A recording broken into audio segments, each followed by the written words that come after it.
Hey y'all, welcome back to my channel, Southern Tea. It's your girl, Lady J, back bringing you my commentary on what's happening in female rap and urban news. So before I get into my video, I want you to go ahead and hit that thumbs up, comment, share, and baby, you already here, so subscribe to the channel. So let's go ahead and get right into it.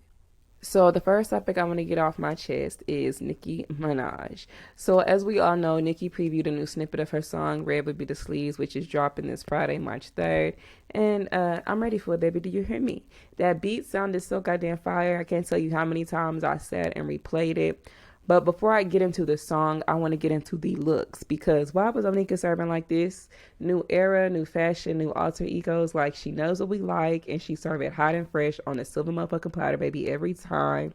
But I think the looks was amazing. She ate down, and like she said on We Go Up, she can be all the way covered and still give sexy, okay? Sex icon shit. She don't gotta always, do the most. So I loved everything about the looks. I love the two-tone buns with the Chun-Li chopsticks. She got just the pop shit, it's like looking forward to being a kid in a candy shop or going on a field trip or some shit. I'm really looking forward to this new era and this new music from Nicki, okay? Like, it's really a treat to see someone I love just still dominate over a decade into their career, okay? So I think that's amazing, and I'm here for it.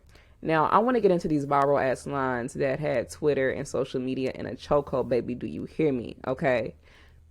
So one of the lines was a goddamn triple entendre, because she said, I only sees if it's breeze. Okay. And I'm gonna let you figure it out. She done said that, who done told these bitches that they's me now. Okay. She talking about they want to be Chun-Li's because these hoes want to have a hate train 3 bad. Okay. To have an excuse for their flop ass careers.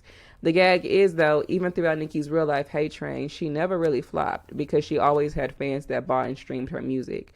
Then, of course, she had that line everyone was talking about in the snippet when she said she ain't fuck with horses since Christopher Reeves, which, a lot of people felt was a shot at Megan, no pun intended, because Christopher Reeves was the man who played Superman back in the 80s and 90s, and he had a passion for horseback riding, and back in 1995, he had an accident with a horse that ended up leaving him paralyzed. So I remember learning about that like in middle school. Anyway, the gag is not only did the accident occur in 1995, that's also the same year that Megan Thee Stallion was born. And a lot of people feel like that's no coincidence. So let me know what you think. I mean, I personally, I feel like if she is talking about Megan, which I'm sure she is, who the hell gives a damn? It's rap. This is a sport. It's not like, Nicki just completely violated Megan and talked about the Tory case and mentioned her getting shot at. Let's not act like Megan ain't been taking shots at Nicki the past year. She took shots in that song Hot Shit when she called Nicki the oldest and oldest, talking about nobody coming to see her, even though Nicki outselling her.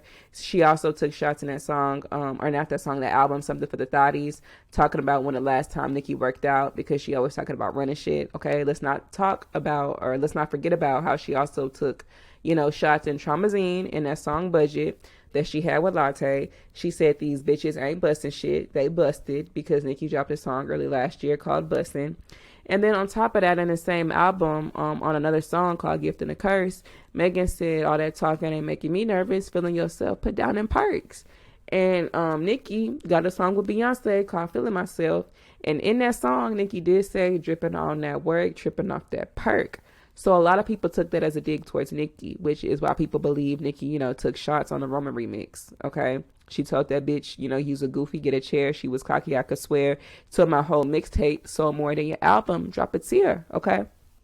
Which, honestly, I think it don't just apply to Megan. It can apply to all these rap hoes like Latto and Coi, and really any of them. So I'm not upset about Nicki taking another shot at Megan, because at the end of the day, Megan is a rapper, Nicki is a rapper, and this ain't new to either one of them. She can take her ass in the studio, write about it, put it in her music, and bust back. Like Nicki said in Seeing Green, I send shots, send them black, or flee the scene, okay? So Megan either need to send shots back or, flee the scene, because looking for sympathy is not an option anymore. At the end of the day, we don't know what really took place between the two, and, Nicki obviously felt some type of way about what Megan did, and, only we have yet to figure out what that is, okay? And I really don't think it's because of WAP. Plenty of people fuck with Cardi that also fuck with Nicki that she's still cool with, so I don't think that's the reason at all. I think it's something else much deeper that happened behind the scenes, and it probably has to do with Megan being fake, because let's keep it a buck, Megan has fallen out with several people throughout the years. Plus, I like when Nicki have her foot on these hoes' necks, okay? I hope she got a line in there for Latte's weird ass too. So let me know your thoughts on that. Next topic I want to get into is Cardi B. So if you didn't know, Glorilla has been on her Anyway Life is Great tour, and the other night she did bring Cardi B out with her to perform, her song Tomorrow too. And of course people were hyped and rapping along to Cardi's verse. Now, I want to pause and say it's no secret a lot of people fuck with this verse. A lot of people gave Cardi her 10s for this verse. Even though we all know she didn't write it, she did deliver and body it. And, a lot of people felt like she did a decent job of delivering it. And, I did think it meshed well with Glory Hallelujah's verse. However, I don't think it's a good idea for Glorilla to keep attaching herself to Cardi B. I think it's cool and all and nice they were able to come together and create a moment, and they were able to help each other out because, let's keep it a buck. Cardi needed Glorilla a little bit more than Glory Hallelujah needed Cardi. Glorilla was already making noise and had traction with F&F before Tomorrow 2 even came out. It was Cardi who was flopping because she had just dropped Cold Shit like a month or two before hopping on Tomorrow 2. Because fact of the matter was, Cold Shit was cold on the charts. It wasn't making no noise, which was odd because she had 2 other big male rappers on that song. And Hot Shit was supposed to be her rollout single, let's be real. But it flopped, so she had to go back to the drawing board. That's why she didn't bother to promote it. So I think it's nice that, Glorilla appreciates what Cardi has done to help her. But I do think Glorilla, I think she needs to realize that she is now helping Cardi more than Cardi is helping her. Cardi B don't really have shit else to perform. She can't perform Hot Shit because nobody want to hear that cold shit. On top of that, Cardi wants to tour, and I think all these little shows she doing here and there and these performances are just her getting her feet wet for the tour that she want to do ultimately. But Glorilla, to me, has quickly become Cardi's shadow or her protege. There was already an article I had seen a while ago calling Glorilla Cardi's protege, and that should have been a sign for Glorilla to nip that in the bud then and there. It's cool to be cool and fuck with the bitch, but when it comes to your artistry, you want to be able to stand on your own and without people always speaking on you in relation to Cardi B. Because every time you look up, you got the girl right there with you. So I don't know. It could just be me, but y'all let me know what y'all think about that. Now, speaking of Glory Hallelujah, she tweeted this. I got so many different vibes coming on my album. Let me know if it's something in particular y'all want on it. So let me know if you are here for Glorilla's debut album, and more importantly, how do you think it's going to do or perform? Do y'all think people still gonna be fucking with Glorilla by the time she dropped this album? Because her EP didn't do too bad for it to be an EP. I mean, it did better than Latte's sophomore album that she dropped last year. It did better than Coi Leray's album that she dropped last year. So Glorilla did decent. But how do you think she will do for an album? My thing is, yeah, she's been consistent, but I see mixed reviews when it comes to Glorilla, and a lot of it has to come from her not knowing when to shut the fuck up. Like, wasn't she the one talking about she ain't no foxes was a real thing or some shit, or whatever dumb shit she be saying, or, how she says she want her nigga to not on her food before she eat it. Like, that is where I think Glorilla needs work. Sometimes when these rap girls get to talking too much, they make themselves no longer likable or attractive to me. At the same time, you got certain ignorant motherfuckers who's drawn to that.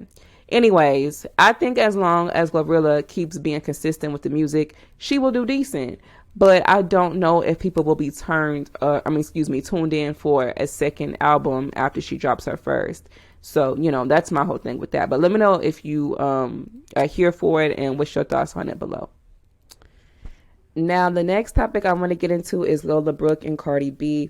So, like I said, Cardi popped out with Glory Hallelujah for the show the other night. And she caught up with Lola Brooke backstage and snapped it up with her. And now word on the street is, they could potentially have a collaboration coming. And a lot of people feel like, Cardi could even be on the Don't Play With It remix. So let me know your thoughts on it and how you feel about it if you're here for it. Now, when it comes to my 2 cents, I don't think it's needed and I find it highly unnecessary. How about let us see what these new hoes can do on their own without an immediate cosign? I just don't understand how on one hand you have Cardi at one point saying she don't hop on remixes to songs that's been out 3, 4, 5+ months. And then on the other hand, she hops on 5, 6 remixes in less than a year.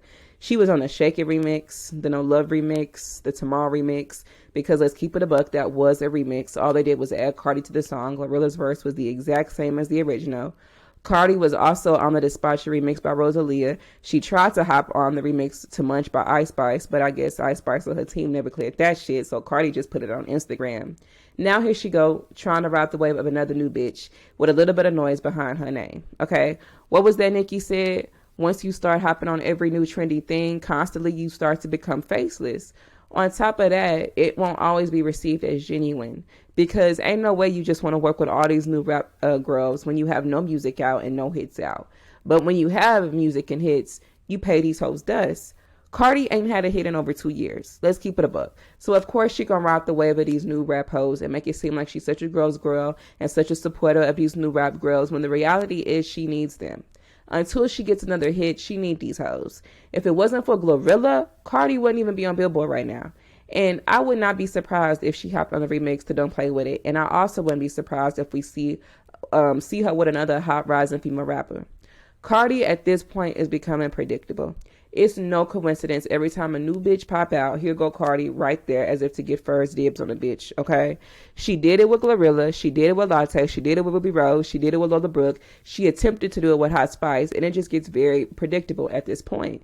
She want these hoes on her side 3 bad while she uses them, okay, while she want to fake this facade of women empowerment, but at the end of the day, like she said, she don't fuck with none of these hoes and she don't have no industry friends. Ain't that what she said?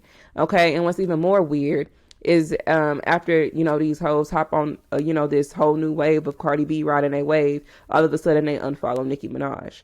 Glorilla did it, Lola Brooke did it, Megan did it. It's clear Cardi is all about hopping on trends at this point.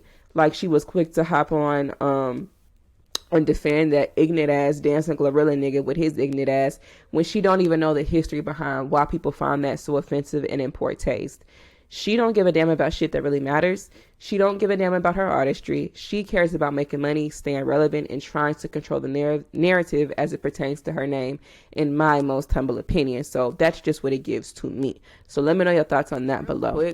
The next topic I want to get into real quick, I want to talk about Tink. Tink had dropped her album Thanks for Nothing on Friday, and y'all, it is motherfucking fire, okay? Y'all gotta go check it out if y'all already haven't. I have always loved Tink and felt like she never really got the appropriate support or backing for her talent. I feel like everyone who managed Tink kind of mismanaged and fumbled the ball when it came to marketing her, because Tink been making music for a long time, since I was in high school. That's how long I've been fucking with Tink. She's been in the industry a good 10 years, been dropping music, She does have fans. She has people that support her music, such as myself. But I feel like Tink is supposed to be, or not supposed to be, but I feel like she should be kind of on the level where Summer Walker is. I feel like Tink walked so Summer could run. And I honestly think Summer probably got a lot of inspiration from Tink. And that's not to take away from Summer. I love Summer. I think she's talented, made a lane all on her own. But I would be lying if I said I don't think Summer drew some type of inspo from Tink. But, I love that album, especially the song she got with Ty Dolla $ign. I fucked with the song with Young Blue. But, I just love the whole album, and I honestly love everything about Tink. I love everything she does. I think she deserves to be so much bigger than what she is.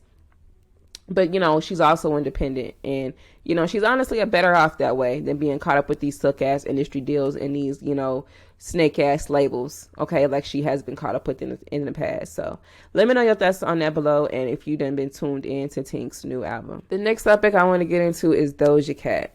So the other day, Doja Cat went on a rant on Instagram Live, and she went off on her fans because she was not happy about some people asking for new music or saying what they wanted more of or less of from Doja.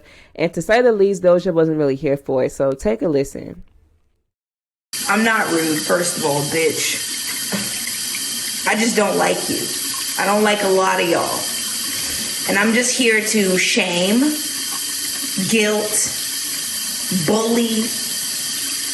So I just don't like this establishment. Do I like some of the heat and the fucking fire that comes out of this fucking app? Yes. Do I save TikToks because there is only gold in my algorithm because I have a beautiful fucking algorithm? Yes. I love it. Now let me know your thoughts on that below. Honestly, I ain't gonna lie, this kind of irritated me. Because how slow you gotta be to talk to the people who support you like this.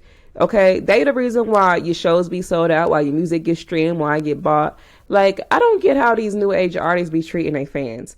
I feel like if you don't want people to be all up in your business and in your life constantly, don't bring your ass on the internet like that. Stay off of Instagram, okay, unless you're trying to promote your music. You are a music artist. Of course, most people who follow you are going to want to hear or see about, new music or see what you up to or interact with you. If you all on social media, like it's social media, you're supposed to be social. If you don't want people asking about your shit, then stay your ass off alive. That's my thing with Doja. I love her music, but her personality is becoming more and more of a turnoff to me, which is crazy because I really don't feel like she was always this way. I honestly just think Doja hasn't coped well with her superstardom ever since the blow up of Say So. And she hasn't done the best job of adjusting to her newfound fame. She going off on strangers every 2 business days, feeding into these beliefs of her being in the Illuminati. Like, let's talk about it. She posted these photos the other day on IG. And of course, had the internet in a frenzy, people calling her the devil, saying she was doing her symbolisms for the Illuminati, which, last week, Doja did say she was going to feed into these rumors, because people keep saying it. But honestly, I just think she don't feel like hiding it anymore because either way, she gonna have to do them. This is her way of doing it without being all discreet. And it's honestly a way to tell people to kiss her ass. She don't give a damn. Honestly, either way, she got the support of the industry. However, I don't think that's going to be enough to, have longevity because the fans in the end have to be the one to fuck with you and support you. It's only so much the industry can do. I fucks with Doja Cat's music, but I'm going to insist to stay off the internet if she ain't going to be able to handle, comments of strangers on the internet, especially comments from her fans.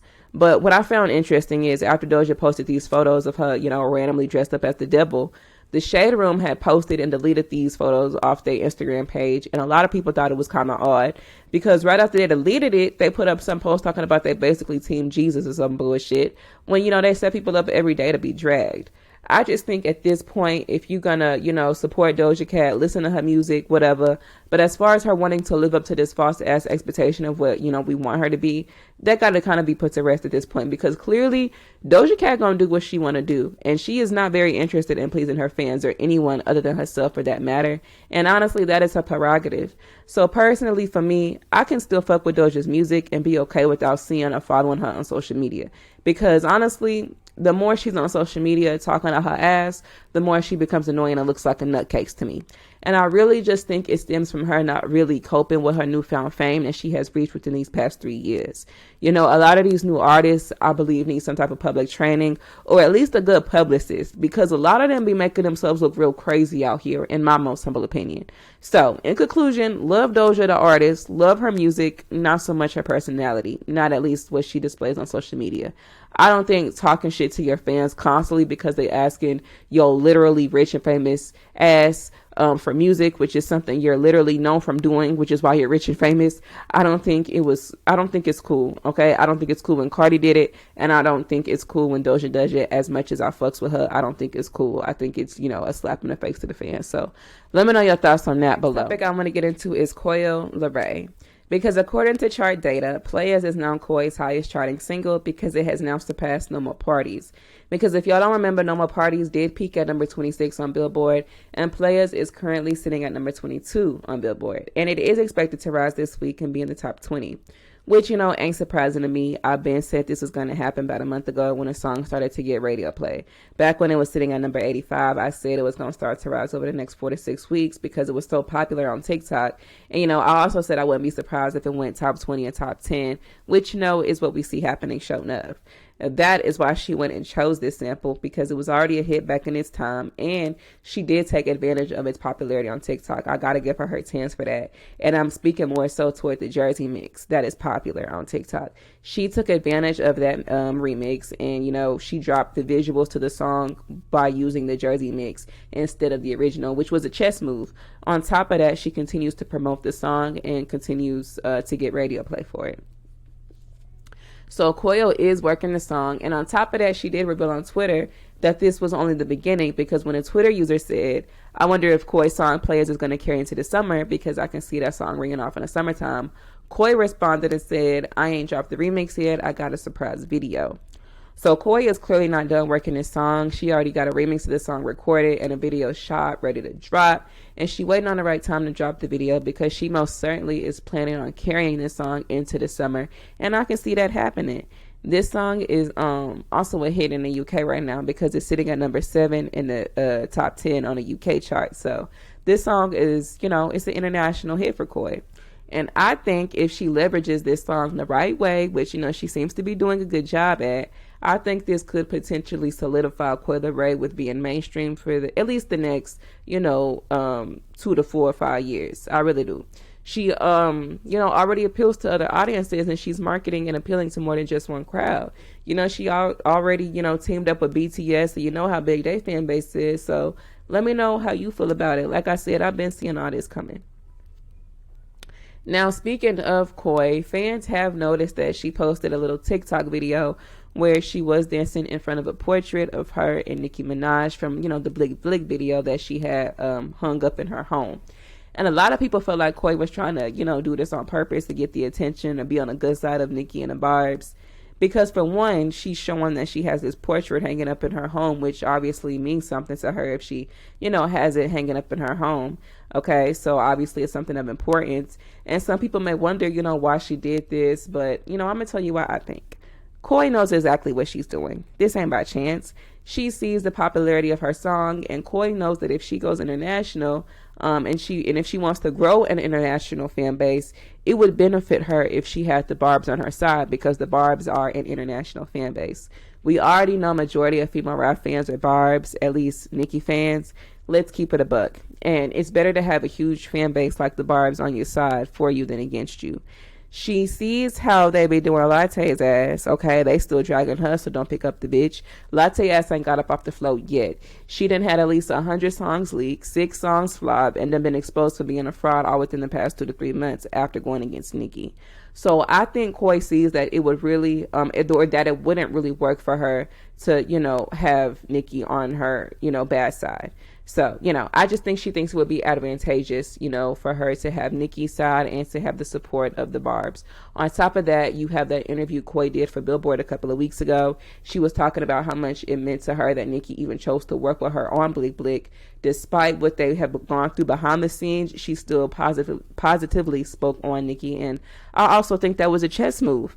I feel like Coi does respect Nicki and, her artistry. But I just feel like she really honestly did feel some type of way after, Nicki released We Go Up only 2 to 3 weeks after doing Blick Blick. And, she couldn't keep her mouth shut about it, put her foot in her own mouth, and word got back to Nicki. And I think that is something Coi regrets. So I think all this speaking highly of Nicki in interviews and posting TikToks with the portrait of them in the background, I think all of that is chess moves. And it's almost like Coi is pulling the peace card and letting it be known she has no ill will towards Nicki, and that she does respect her and that she is a fan, which, they all are. And I think Coi knows it would just be better to have no beef with Nicki because it wouldn't work for her in the long run. On top of that, Coi does have a new song, a remix rather, that is dropping this Friday as well. And the snippet does sound kind of fire, I ain't gonna lie. So what better time than to be controversial and dance in front of a Nicki portrait you have hanging up in your house? So let me know your thoughts on that below. Now, the next topic I want to slide into is Ice Spice. So Ice Spice has rose 15 spots on Billboard with her song In Her Mood this past week because she is now sitting at number 70 when last week she was sitting at like number 85. So this week she is expected to be, sitting even higher. So I'm not going to be surprised if this song reaches top 20s or 30s over the next couple of weeks because it's getting a lot of radio play and it's popular on TikTok. So I think Hot Spice needs to be working Gangsta Boo as well, though. I ain't gonna lie, that song is popular as well, and it was on Billboard, and originally that was the video she was shooting, but she did it for In Her Mood instead because Lil TJ ended up going to jail that day, and they just went ahead and shot In Her Mood instead of Gangsta Boo. But Gangsta Boo is that girl, and her mood is cute, but I'm fucking with Gangsta Boo, and a lot of the public is too because it's getting hella streams on Spotify. So let me know your thoughts on that below. Speaking of Hot Spice, she also posted a clip of an arena full of people rapping her verse to Boys Are Liars record. And I'm going to tell you why that's a big deal. For one, she's a new artist. The girl barely been rapping over a year. And two, this song is top 5 on Billboard right now. A lot of people was talking about, oh, she's this high because of payola. But when you have an arena full of people rapping your lyrics to a verse on the song that you're on, it kind of kills those payola rumors because it shows that people really are fucking with your shit for one, and you can't really fake real life support. People know your words, your lyrics word for word. You know, you can manipulate internet support with bots all you want, but people knowing your song lyrics is something that proves authentic real life support. So let me know your thoughts on that below. So the last topic I want to get into is Latte Frappuccino ass. So yesterday, Latte's interview with Billboard hit the net. Because for one, for some reason, she is being honored for Billboard's Women in Music or whatever. So before I get into the actual interview, I want to get into the looks. You know, we always got to talk about looks. I think Latte looked pretty. I noticed she toned down the makeup a lot, probably because them comments about her looking 35 was starting to get to her ass.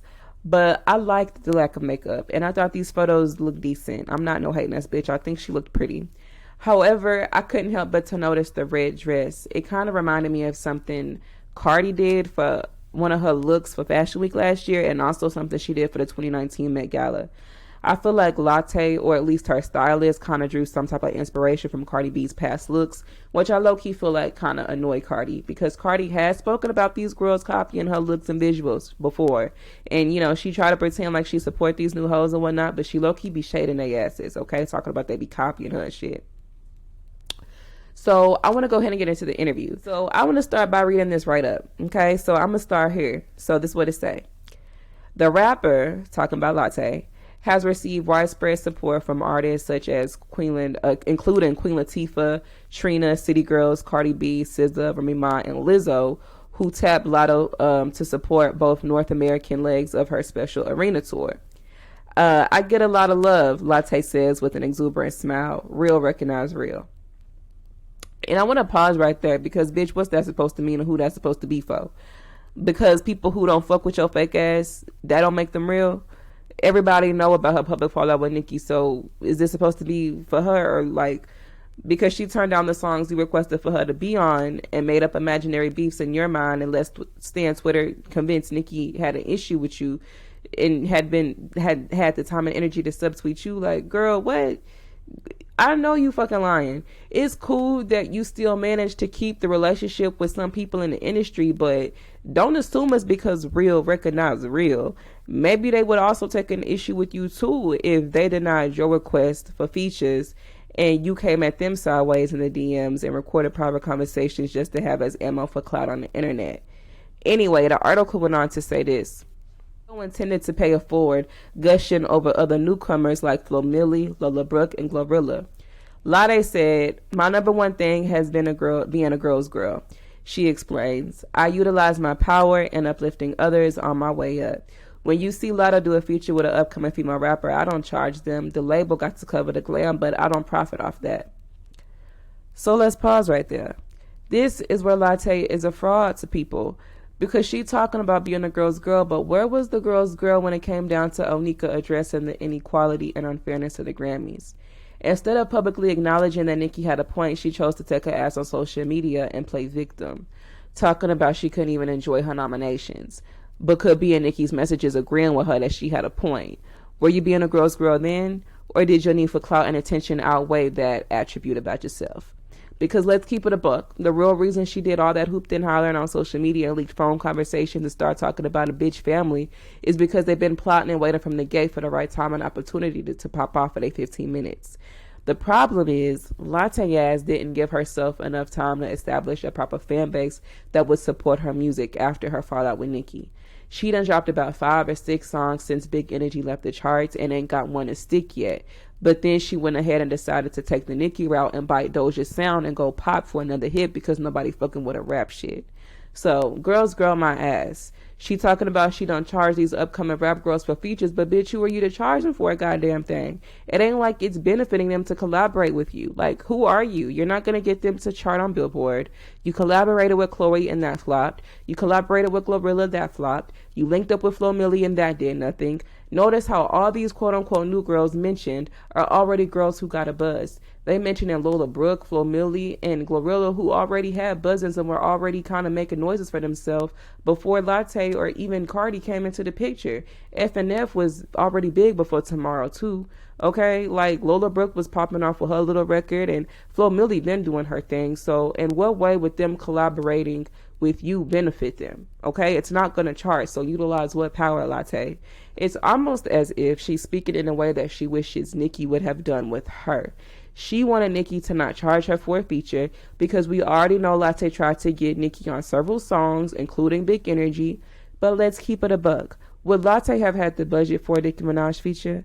Because it's not like Nicki was reaching out to be featured on any of Latte's music. Latte's talking about utilizing powers she don't even have, because if she did, she would have got one of them 6 songs she dropped in the past 6 months to chop by now. She wanted Nicki to utilize her powers to help her. That's the real tea, and she got upset when that didn't happen. She wanted a free Nicki feature and for Nicki to take her up under her wing, and that's why she was showing all that fake-ass love, speaking about Nicki in every interview she was doing TikTok to Nicki sounds and imitating Nicki to get the Barb's attention and support, talking about she's a bar my ass. Anyway, let's continue with what the article had to say. So it went on to say this. Still, her cool under pressure has been tested.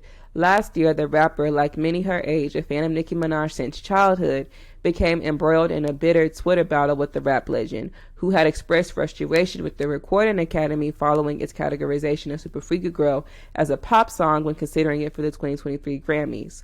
If Super Freaky Girl has to be removed out of rap, then so does Big Energy, Minaj wrote in a tweet that led out to a blowout fight with Latto, who posted a recording of a phone call they had.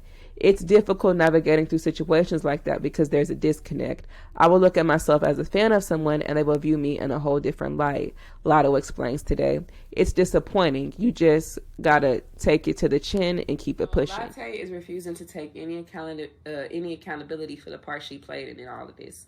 She's not going to acknowledge the fact that she leaked private conversations. She's not going to acknowledge the derogatory remarks she made about Nicki's family. She's not going to acknowledge the fact that she played victim and cat for the internet but privately agreed with Nicki behind the scenes. Bitch, please. Talking about she looked as herself as a fan of someone. Baby, you's a fraud then and you's a fraud now.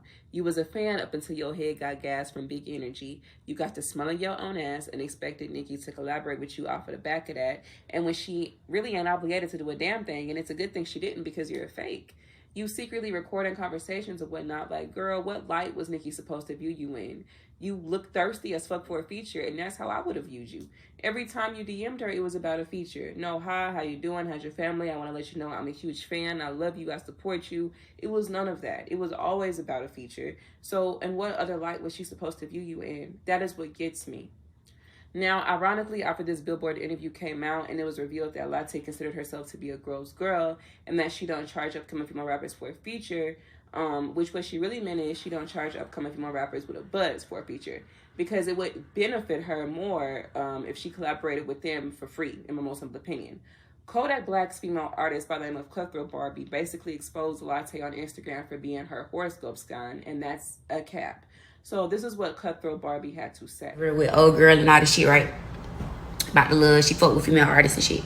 My personal experience and the reason why all that shit was going on with her and Yak is because she didn't want to do a song with a female artist. Not that I give a fuck, because I ain't never even give a fuck about no feature with nobody. Yak wanted me to do a song with her. You know what I'm saying? Yak like, okay, I don't want to swap a song with you. You can do a song with my female artist. She like, okay, I'm going to go do my homework on her or whatever case may be, and I'm going to get back at you. When she got back at him, she basically was like, oh, I don't want to do a song with her type shit. You know what I'm saying? Like, I ain't fucking with it type shit. Like, I don't, whatever. That's cool. You ain't got to do no song with me because, bitch, I ain't give a fuck about the song anyways.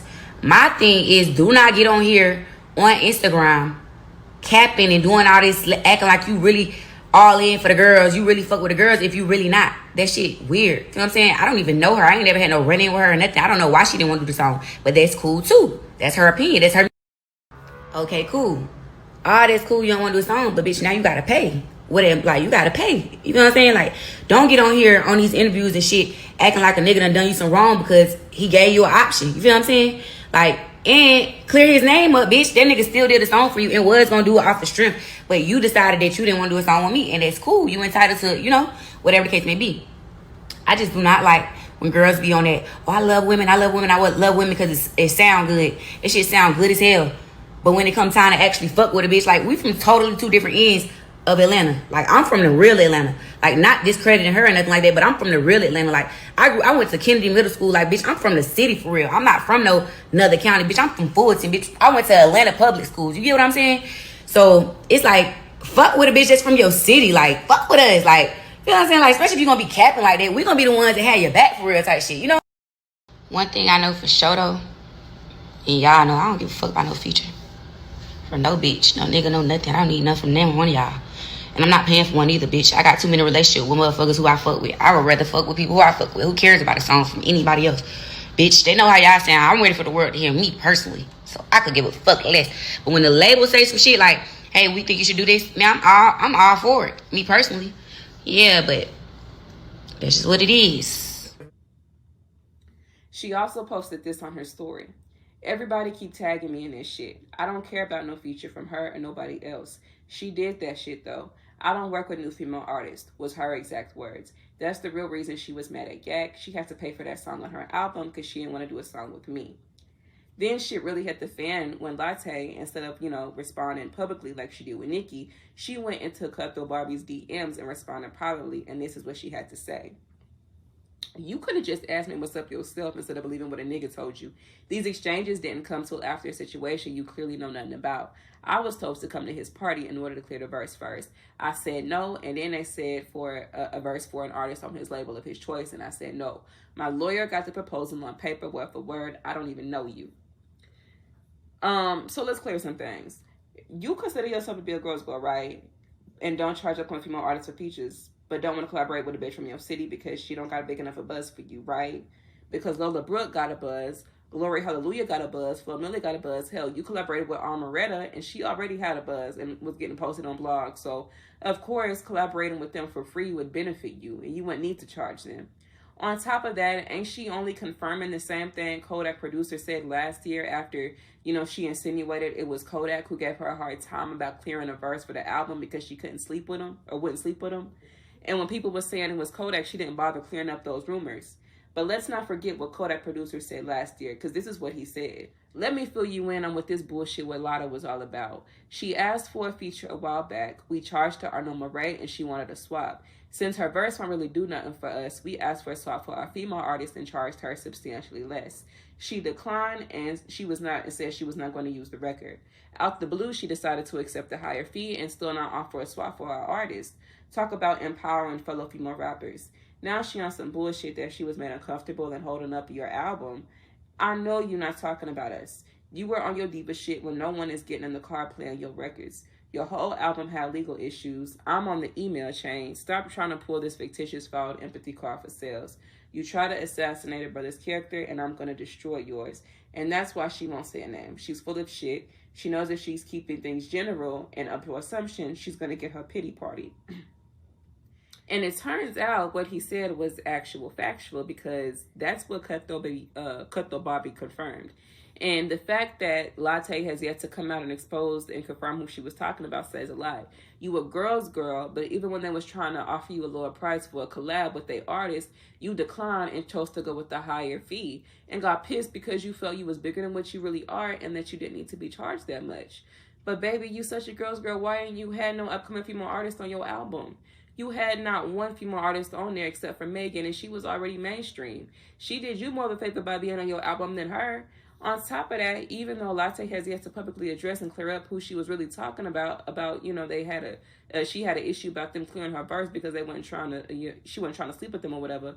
The fact that she DM'd Cutthroat Barbie and said, you talking about something you don't know nothing about. I was told to come to his party first to clear the verse. That alone is letting us know that's who you was talking about to begin with. You was talking about Kodak Black. But my thing is, which is it? Was you, told that you needed to come to his party for him to clear the verse? Or was you told you needed to sleep with him to clear the verse? Like, which one is it? So, Latto looking like a fraud-ass bitch. She moving messy. Because word on the street is she ain't collaborating with you unless you popping. So, she out here getting exposed for being fraud. Lying on niggas for sympathy and sales. Known for recording conversations to later use for clout. Privately DMing these hoes who publicly addressing issues with her, but she wanted to publicly, address Nicki because Nicki ain't gonna bring her clout. I'm kind of just over Latto and her antics. I think Latto done exposed and showed her whole ass and true colors. And I feel like, yeah, she got a choice about who she want to work with, but you know, she don't got to collaborate with old girl. But don't try to paint the picture and narrative like you such this girl's girl and in support of these new and upcoming female rappers. And isn't that the same thing you was mad at Nicki about? Upset she wouldn't give you a feature?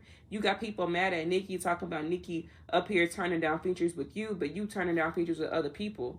Anyway, Talk of the Chart is saying that her song Lottery is supposed to debut on Billboard at number 85 this week. So thanks to radio play, I'm sure this song will do just as well as Big Energy. I'm sure she'll ride the wave of this song for another 2 years, just like she did with Big Energy, because that's the only reason that song survived as long as it did was radio play. So let me know your thoughts on that below. So remember, this is my commentary and my opinion. Let me know yours below. I look forward to reading your thoughts. Don't forget to give this video that thumbs up, hit the subscribe button, and lounge with me on Twitter at Southern T with 2 A's at the end. I'll see y'all in my next video.